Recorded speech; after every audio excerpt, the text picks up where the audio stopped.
क्या किसी राजनीतिक हस्ती की बात करें या फिर किसी बॉलीवुड हस्तियों की बात करें तो क्या इस पे टैरो कार्ड रीडिंग से उनके बारे में पता चल सकता है? मैं इस बात को पूरी गारंटी के साथ कह रही हूँ कि अगर हम टैरो रीडिंग से किसी भी बॉलीवुड हस्ती के बारे में, पॉलिटिकल पार्टीज के बारे में, तो टैरो बहुत ही अच्छे से गाइडेंस भी देता है और प्रेडिक्शंस भी देता है। आपको क्या लग रहा है नीतीश कुमार का उनका कौन सा कार्ड आया है और भविष्य क्या कहता है?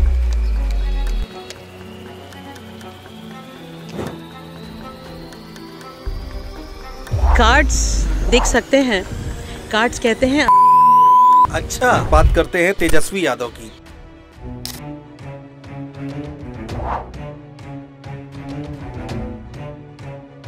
चुनाव प्रशांत किशोर नई पार्टी है, पहली बार चुनाव में इस तरह से पूरा दमखम लगा रहे हैं और बड़े दावे हो रहे हैं प्रशांत किशोर की तरफ से।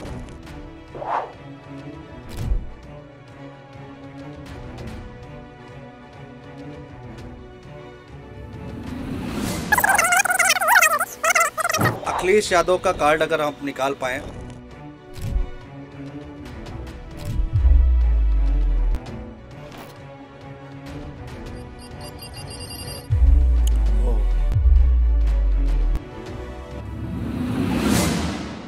प्रधानमंत्री नरेंद्र मोदी। मैं यही सोच रही थी ये नाम कैसे छूट सकता है कि 2029 तक प्रधानमंत्री रहेंगे कि नहीं रहेंगे।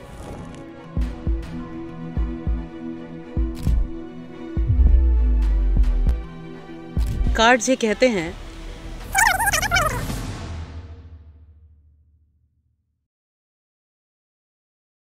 नमस्कार दोस्तों, मैं हूं आपके साथ अनुज श्रीवास्तव और आज का पॉडकास्ट हमारा थोड़ा अलग होने वाला है। आप देश में इस समय चुनाव का माहौल बना हुआ है, बिहार चुनाव की चर्चाएं हो रही हैं, उसके बाद उत्तर प्रदेश का चुनाव आना है और उसके बाद हर कोई पूछ रहा है कि प्रधानमंत्री नरेंद्र मोदी का भविष्य क्या है या फिर मुख्यमंत्री योगी आदित्यनाथ का भविष्य क्या है। विपक्ष की बात करें तो अखिलेश यादव, तेजस्वी यादव, प्रशांत किशोर, राहुल गांधी, इनका भविष्य क्या है। आपने राजनीतिक पंडितों से तो खूब बातचीत की होगी, खूब उनका ज्ञान सुना होगा, लेकिन आज हमारे साथ बेहद खास मेहमान जुड़ी हुई हैं। हमारे साथ tarot card reader Manju Gupta ji जुड़ी हुई हैं। डॉक्टर मंजू गुप्ता जी। मंजू जी, बहुत स्वागत है आपका। मंजू जी, सबसे पहले टैरो कार्ड के बारे में एक बार हमें समझाइए, क्या इससे लोगों का भविष्य पता चल सकता है? बहुत ही सुंदर बात आपने कही है कि क्या टैरो से हम किसी का भविष्य पता लगा सकते हैं। तो देखिए, सबसे पहले मैं एक बात ज़रूर कहूँगी, सिर्फ टैरो ही नहीं, जितनी भी ऑकल्ट की मोडालिटीज़ हैं, चाहे वो एस्ट्रोलॉजी हो, वो लाल किताब हो, केपी एस्ट्रोलॉजी हो, किसी के भी माध्यम से किसी इंसान या सिचुएशन का सटीक प्रेडिक्शन तो संभव ही नहीं है। और यहाँ पर इस बात को मैं बहुत जिम्मेदारी से कह रही हूँ। क्यों? क्योंकि भविष्य हमेशा अनसर्टेन होता है जी। और वो देश काल पात्र पर निर्भर होता है। तो जब भी हम कोई प्रेडिक्शंस करते हैं या हम रीडिंग्स करते हैं, तो उन रीडिंग्स को हम देश काल पात्र के अनुसार एनर्जीज को एक साथ इन्वोक करते हुए हम एक लगभग 80 to 90% एक्यूरेट प्रेडिक्शन आपको देने का प्रयास करते हैं। अच्छा। तो सेम वे में अगर मैं बात करूं टैरो रीडिंग की, तो टैरो रीडिंग भी जब आपको प्रेडिक्शंस देती है कुछ ऐसी चीजों की जिसमें एक सर्टेन इवेंट है, लाइक शादी कब होगी, या एक सर्टेन इवेंट है बेबी होगा या नहीं होगा, तो ये एक सर्टेन इवेंट है। इन इवेंट्स का प्रेडिक्शन 100% एक्यूरेट होता है। टाइम के अकॉर्डिंग भी एक्यूरेट होता है और यस और नो में भी वो एक्यूरेट ही होता है।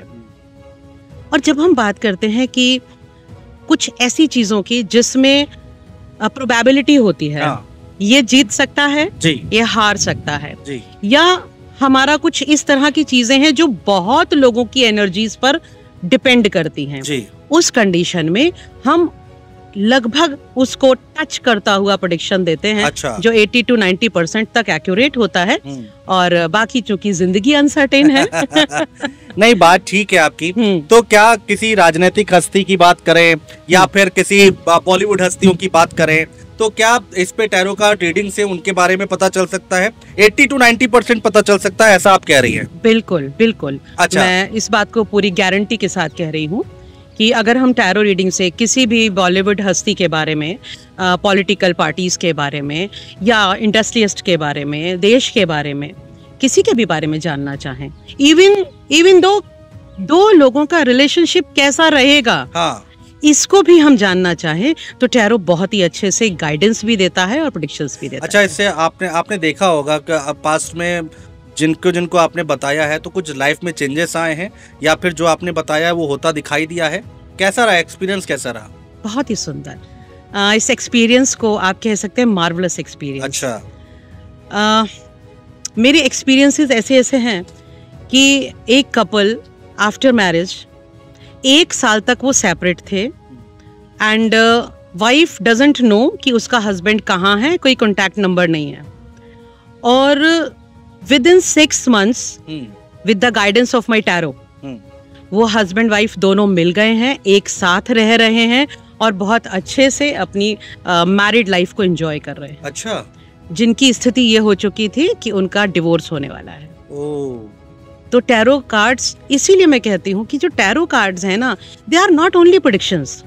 एक्चुअली बाकी जो मोडालिटीज हैं वो प्लैनेट्स को देखते हुए, नक्षत्र उपनक्षत्र को देखते हुए, उनकी गति को देखते हुए वो एक इवेंट की प्रेडिक्शन करते हैं, लेकिन वो उसी इवेंट की प्रेडिक्शन कर सकते हैं जो इवेंट जातक की कुंडली में प्रॉमिस्ड है। अच्छा। अगर वो जातक की कुंडली में दिख रहा है तो वो उसका प्रेडिक्शन दे पाएंगे। टैरो कार्ड्स की खूबी ये है कि टैरो कार्ड्स में हमें ये प्रॉमिस नहीं देखना होता कि क्या वो इवेंट प्रॉमिस है। टैरो कार्ड में हमें वो देखने की आवश्यकता नहीं है। टैरो कार्ड में हमें कोई कुंडली देखने की आवश्यकता नहीं है। टैरो कार्ड जिंदगी को बेहतर कैसे बनाया जाए, कहीं उलझ गए हैं तो उस उलझन को कैसे सुलझाया जाए, इसकी गाइडेंस भी देता है। अच्छा। और जिंदगी को बेहतर बनाने के लिए एक्चुअली बेटर गाइडेंस की जरूरत होती है। ठीक बात है। तो टैरो से बहुत अच्छी गाइडेंस मिलती है और बहुत ही लोगों के जीवन में परिवर्तन आते हैं। तो ये शो के शुरुआत में हमने आपसे समझने की कोशिश की कि आखिर टैरो कार्ड है क्या, टैरो कार्ड रीडिंग क्या है, इसका क्या प्रभाव पड़ता है, ये समझने की कोशिश की।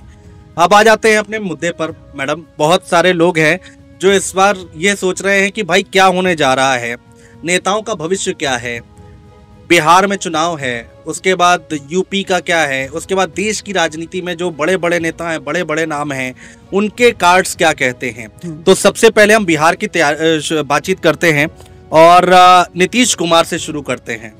आपको क्या लग रहा है, नीतीश कुमार का उनका कौन सा कार्ड आया है और भविष्य क्या कहता है? ठीक है, तो चलिए मुझे फिर थोड़ा सा अपने कार्ड देखने होंगे। बिल्कुल बिल्कुल। तो ये नीतीश कुमार के कार्ड आप निकाल रही हैं। टैरो की रीडिंग्स के लिए जो सबसे ज्यादा इम्पोर्टेंट चीज होती है, हमें चाहिए होता है जातक का नाम और जातक का डेट ऑफ बर्थ। अच्छा, ठीक है। मैं आपको नीतीश कुमार नाम तो बता चुका हूँ और date of birth Nitish Kumar ji का क्या है। नीतीश कुमार 1 मार्च 1951।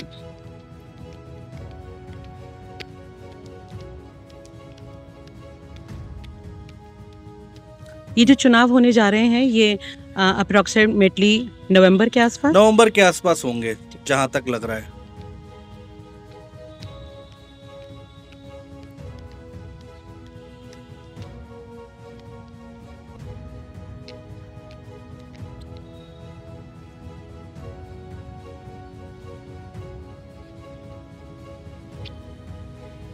तो क्या आया है? कार्ड्स देख सकते हैं। कार्ड्स कहते हैं अभी दूर की कौड़ी है नीतीश कुमार के लिए बिहार। अच्छा। अभी तो दूर की कौड़ी है। ये अच्छे संकेत नहीं है नीतीश कुमार के लिए। जी हाँ। अभी क्यों? जिस तरह से जनता की एक्सपेक्टेशंस उनसे हैं, जनता के पास बहुत सारे मुद्दे हैं, लेकिन अब नीतीश कुमार के पास कोई वो मुद्दे नहीं है जिसके ऊपर वो अकेले स्टैंड कर सके, जिस पर वो अकेले खड़े होकर अपने दम पर इस चुनाव को लड़ सकें।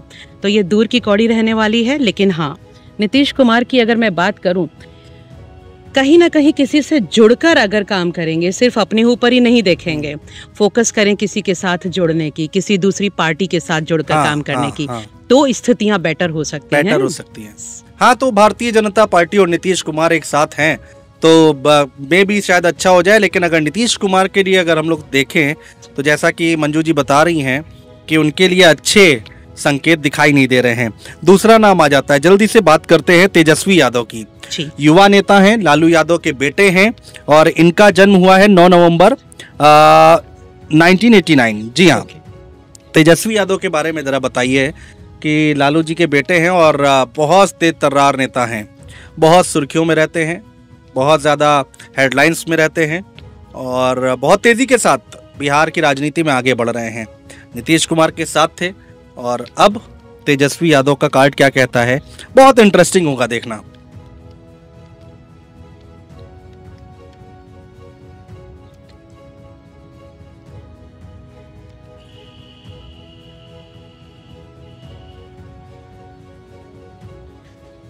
चुनाव जीतने की संभावनाएं हैं तेजस्वी यादव, जब तेजस्वी यादव स्वयं खड़े होंगे तो चुनाव जीतने की संभावनाएं हैं। लेकिन कार्ड्स ये कहते हैं किसी महिला के द्वारा उन्हें डायरेक्शंस लेने पड़ेंगे, किसी ना किसी महिला के द्वारा। कौन सा कार्ड है मैम जरा?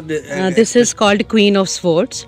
तो किसी ना किसी महिला का सपोर्ट, महिला के द्वारा उन्हें डायरेक्शंस दिए जाएं, उन्हें समझाया जाए। तो किसी महिला का सपोर्ट उन्हें अगर मिलेगा, अब प्रचार में कोई महिला हो सकती है, तो किसी महिला का सपोर्ट उन्हें मिलेगा तो तेजस्वी यादव जो हैं वो चुनाव तो जीतेंगे। लेकिन अगेन बात आती है कि क्या सरकार बनाएंगे? तो कार्ड कहते हैं सरकार नहीं बना पाएंगे। ठीक है, सरकार नहीं बनाएंगे तो गाइडेंस क्या है उनके लिए? उनके लिए भी गाइडेंस है कि सलाह ले लें अपने गठबंधन से, अपने बाकी लोगों से, और उनके साथ जुड़कर काम करेंगे तो कुछ हो सकता है। अकेले नहीं। अभी तक जो समझ में आया है वो बिहार की स्थिति ये कह रही है कि जो भी साथ चलेगा, गठबंधन के साथ चलेगा, हाँ। वो लंबी रेस का घोड़ा होगा। वो दूर तक जा पाएगा। ठीक है, एक और बड़ा इंटरेस्टिंग नाम है मैम, उसके बारे में अगर आप हमें बता पाएं। प्रशांत किशोर, नई पार्टी है, पहली बार चुनाव में इस तरह से पूरा दमखम लगा रहे हैं और बड़े दावे हो रहे हैं प्रशांत किशोर की तरफ से कि इस बार हम सब कुछ बदल कर रख देंगे। प्रशांत किशोर का जन्म हुआ है 20 मार्च 1977, 77। तो प्रशांत किशोर के बारे में जन सुराज अभियान चलाते हैं और जन सुराज पार्टी है उनकी, और बड़ा सुर्खियों में वो भी लगातार जो है तेजस्वी यादव हो, नीतीश कुमार हो, बीजेपी हो, सबको कटघरे में खड़ा कर रहे हैं। तो ये बिहार चुनाव पर कुछ नेताओं, बड़े नेताओं के नाम हम ले रहे हैं और उनका भविष्य क्या कहता है ये जानने और समझने की हम कोशिश कर रहे हैं।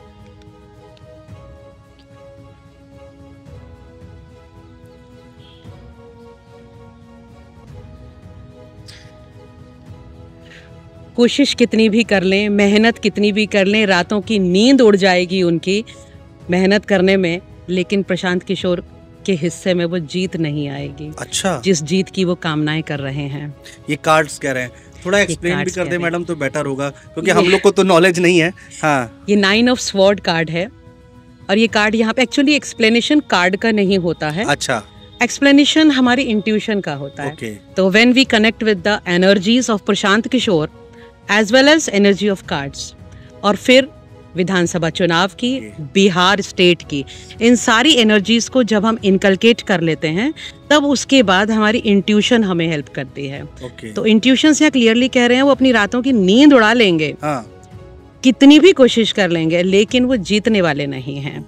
अब यहाँ दो स्थितियां हो सकती हैं। एक मिनट, देखिए मैंने अभी दो स्थितियां कही थी जी। दो स्थितियां ये हो सकती हैं कि वो अभी सबके साथ कह तो रहे हैं कि वो लड़ने वाले हैं, उनकी पार्टी अकेली खड़ी होगी, उनकी पार्टी अपने दम पर लड़ाई करेगी, लेकिन लास्ट मोमेंट पर आकर स्थितियां बदल जाएंगी। अच्छा, स्थितियां बदल जाएंगी, पाला भी बदल सकते हैं, दूसरों के साथ गठबंधन भी कर सकते हैं, जुड़ भी सकते हैं। तो ये कार्ड यहाँ कहता है कि परिस्थितियां बदल जाएंगी। दो नाव में पैर रखकर चल रहे होंगे। हो सकता है बात करेंगे कि अलग अपनी पार्टी से लड़ रहे हैं, लेकिन अंदर खाते कहीं ना कहीं किसी और के साथ भी बातें चल रही होंगी। बातें जो चलेंगी वो बातें चलेंगी कहीं ना कहीं फाइनेंशियल लेन देन की। क्लियर है? तो यहाँ प्रशांत कुमार बात कर रहे हैं चुनाव लड़ने की, लेकिन यहाँ मैं स्पष्ट कहती हूँ कि वो नीयत साफ नहीं है। नीयत साफ नहीं है प्रशांत किशोर।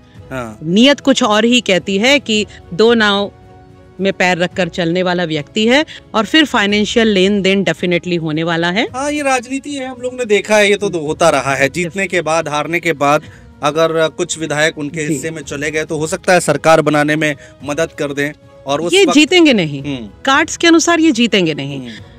देखो, चुनाव में ना एक बात होती है कभी कभी डमी कैंडिडेट की जी, तो ये उसी तरह से अपना प्रचार करते रहेंगे just like a dummy candidate. और ये भी पॉसिबिलिटी है कि बिल्कुल चुनाव से कुछ समय पहले ही फाइनेंशियल लेन देन हो और उसके बाद प्रशांत कुमार किशोर जो हैं वो सरेंडर कर जाएं। तो ठीक है, बिहार के जो 3 बड़े नेता जो बहुत सुर्खियों में हैं उनकी हमने बातचीत की है, नीतीश कुमार, तेजस्वी यादव और प्रशांत किशोर। यूपी में आ जाते हैं मैडम, और अखिलेश यादव का कार्ड अगर हम निकाल पाएं तो बेटर होगा, क्योंकि विपक्ष में है और देश की तीसरी सबसे बड़ी पार्टी बनकर उभरे हैं 2024 में। 1 जुलाई 1973 को उनका जन्म हुआ है, अगर मैं सही हूं तो यूपी के चुनाव हमारे होने वाले हैं अगले नहीं, यूपी आगे होने वाले हैं, लेट हैं, 2027 में होने वाले हैं। लेकिन क्या लगता है उनकी एनर्जीज क्या कहती हैं, अगर आप देखा जाए तो भविष्य अभी फिलहाल क्या कहता है हालिया दौर में, क्योंकि वो भी बहुत तेजी के साथ 24 के चुनाव उन्होंने अच्छा लड़ा, अच्छी खासी सीटें लेकर आए हैं, तो वो जानना हम जरूर चाहेंगे। ठीक है, तो हम ये देख लेते हैं, हमारा प्रश्न ये रहने वाला है कि अखिलेश यादव का यूपी में भविष्य क्या होगा। हाँ, तो यूपी के चुनाव हमारे 2027 में है। बिल्कुल ठीक है, आपने डेट ऑफ बर्थ क्या बताया है? इनकी डेट ऑफ बर्थ है 1 जुलाई 1973, 73। तो अब अखिलेश यादव के बारे में समझने की कोशिश करेंगे।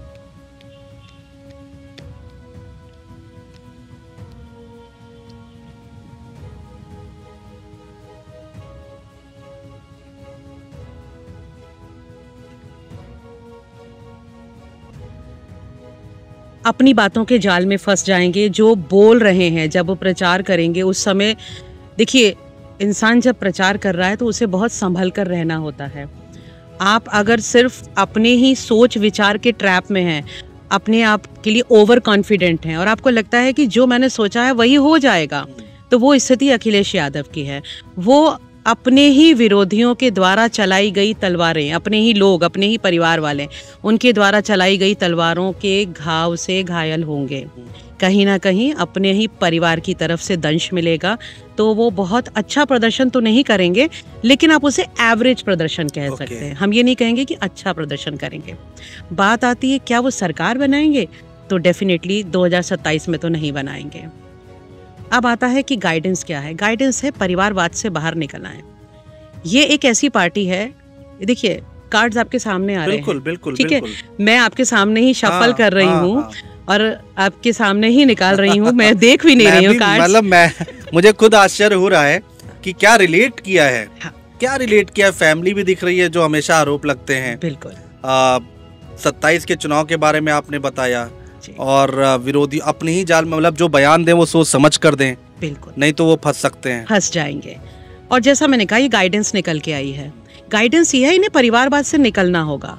देखिए, एक राजनीतिक पार्टी किसी भी जनता, आम जनता का विश्वास कब बनेगा? आम जनता का विश्वास बनेगा जब जनता को ये दिखाई देगा कि ये जो पार्टी है ये अपने कार्यकर्ताओं के लिए बिल्कुल एक सी है, परिवारवाद इसमें नहीं है। जो भी कार्यकर्ता पार्टी का या जो भी नेता अच्छा कार्य कर रहा है उसको स्थान दिया जाता है, उसे मोटिवेट किया जाता है, प्रमोट किया जाता है। लेकिन यहाँ पर ये स्थिति है ही नहीं। देखिए, इनके जो कार्यकर्ता हैं वो भी जानते हैं कि हम काम कर रहे हैं, इनके पीछे चल रहे हैं, लेकिन हमें टिकट मिलने वाला नहीं है। तो जिस भी पार्टी में ये स्थिति होती है तो कार्यकर्ता का मनोबल गिर जाता है। मनोबल गिरेगा तो कार्यकर्ता उस 100% एफिशिएंसी से काम नहीं करता है जो चुनाव के दौर में उसे करना चाहिए। बिल्कुल। तो गाइडेंस आई है, परिवारवाद से निकल जाओ और प्रयास ये करो कि बाहर निकल के अच्छे लोगों को बुलाओ, अच्छे प्रत्याशियों को खड़ा करो, और इर्रिस्पेक्टिव ऑफ जाति, इर्रिस्पेक्टिव ऑफ परिवार, सिर्फ एक अच्छा कैंडिडेट देकर अगर लेकर आएंगे तो डेफिनेटली चीजें अच्छी हो सकती है। बिकॉज एवरेज प्रदर्शन तो कर रहे हैं और फिलहाल सरकार बनाते हुए दिख नहीं रहे। तो 2027 दूर की कौड़ी है, ये कार्ड कहता है दूर की कौड़ी है। अच्छा, तो 2027 दूर की कौड़ी है, पर ऐसा नहीं है कि कभी नहीं होगा। ओके। ठीक है, ये दूर की कौड़ी है पर गाइडेंस बहुत सुंदर आई है। तो अगर इस गाइडेंस का पालन कर लेंगे, आमूल चूल परिवर्तन अपनी पार्टी की कुछ नीतियों में लेकर आएंगे तो डेफिनेटली आगे अच्छा कर आगे जाएंगे, बट 2027 नहीं। अच्छा, अगला नाम बहुत महत्वपूर्ण है मैडम, बहुत इंपॉर्टेंट है, योगी आदित्यनाथ, जो कि इस वक्त मुख्यमंत्री हैं। जी। 2 सवाल हैं इनके लिए। क्या ये मुख्यमंत्री पद पर बने रहेंगे? क्या लोग कह रहे हैं कि हो सकता है अगले प्रधानमंत्री बन जाएं? मोदी जी के बाद योगी जी का नाम आ रहा है। तो ये 2 सवाल है मैडम, इस पर एक बार जरा इनका डेट ऑफ बर्थ, इनका डेट ऑफ बर्थ, हाँ डेट ऑफ बर्थ मैं बताता हूँ आपको, 5 जून 1972, 1972। तो योगी आदित्यनाथ जी के कार्ड्स क्या कहते हैं ये भी देख लेते हैं। बहुत इंटरेस्टिंग है दोस्तों, और कार्ड्स अपने आप में बहुत कुछ कह देते हैं। आगे भविष्य की स्थितियाँ, परिस्थितियाँ, तस्वीर क्लियर कर देते हैं, और वही हम यहाँ पर कोशिश कर रहे हैं टैरो कार्ड रीडिंग से। पॉलिटिकल सेशन ये लेकर आए हम आज हम किसी और के भविष्य की बात नहीं करेंगे या किसी आम जनता की बात नहीं कर रहे हैं। आज हम बात कर रहे हैं जो बड़ी बड़ी राजनीतिक हस्तियां हैं उनकी। क्या वो अगले सीएम बनेंगे? हाँ। कार्ड कहता है यस। यस, 2027 में योगी आदित्यनाथ सीएम बनेंगे and it is 90% yes. Okay, clear. इसमें मुझे और कोई कार्ड निकालने की आवश्यकता ही नहीं है। दूसरा कार्ड, आपने मुझसे पूछा कि क्या वो नेक्स्ट प्रधानमंत्री बन सकते हैं। तो कमिंग प्रधानमंत्री तो वो नहीं बनने वाले हैं, नहीं बनेंगे, नहीं बनेंगे। अच्छा, उनके मन में हो वो एक अलग बात है, वो चाहते हो वो एक अलग वो बात है। चाहते हैं या नहीं चाहते हैं, लेकिन पब्लिक जो है हाँ, वो public जरूर बात चाहती कर है, रही है। लेकिन वो कमिंग प्रधानमंत्री नहीं बने। हाँ, एक धड़ा है हाँ, देश का, जी, एक तबका है जो ये चाह रहा है और ये चर्चाएं कर रहा है कि क्या अब मोदी जी के बाद क्या योगी जी कुर्सी संभालेंगे।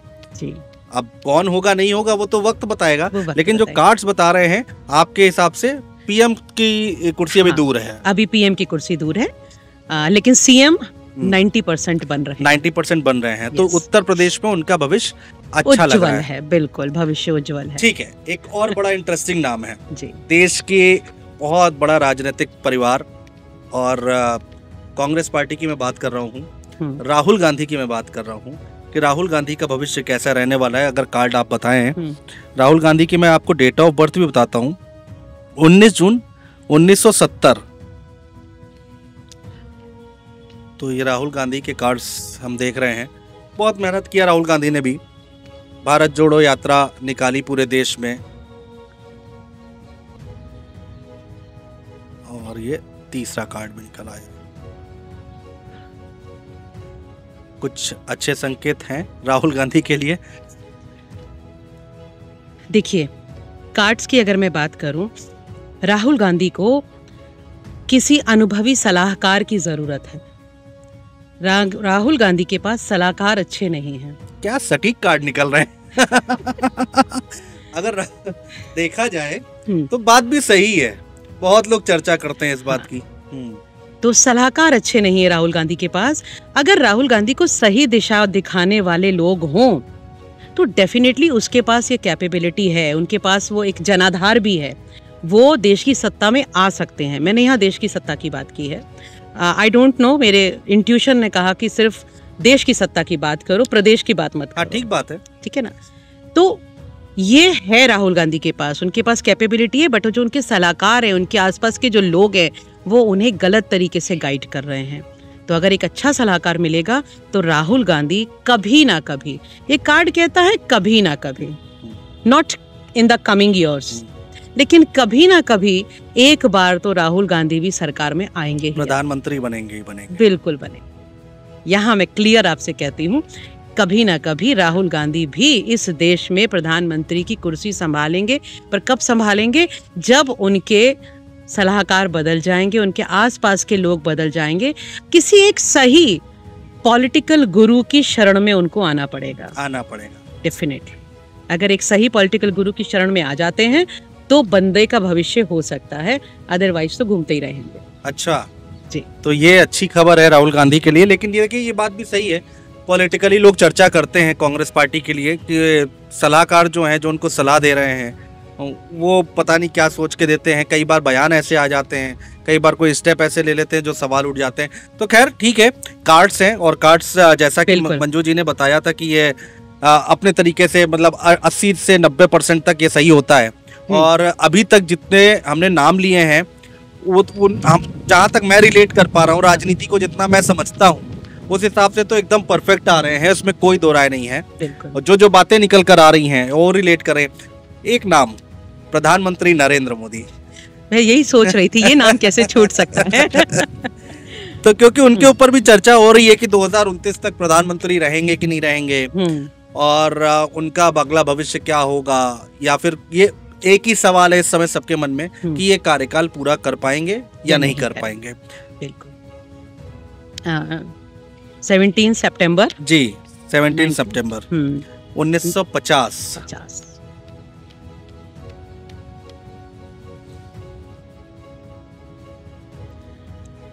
ये कार्यकाल पूरा नहीं करेंगे प्रधानमंत्री नरेंद्र मोदी। नहीं करेंगे? नहीं। कार्ड्स ये कहते हैं कि नरेंद्र मोदी जी ये कार्यकाल पूरा नहीं करेंगे बीच में, लेकिन ऐसा भी नहीं होगा कि वो पूरी तरह से सत्ता से हट जाएं।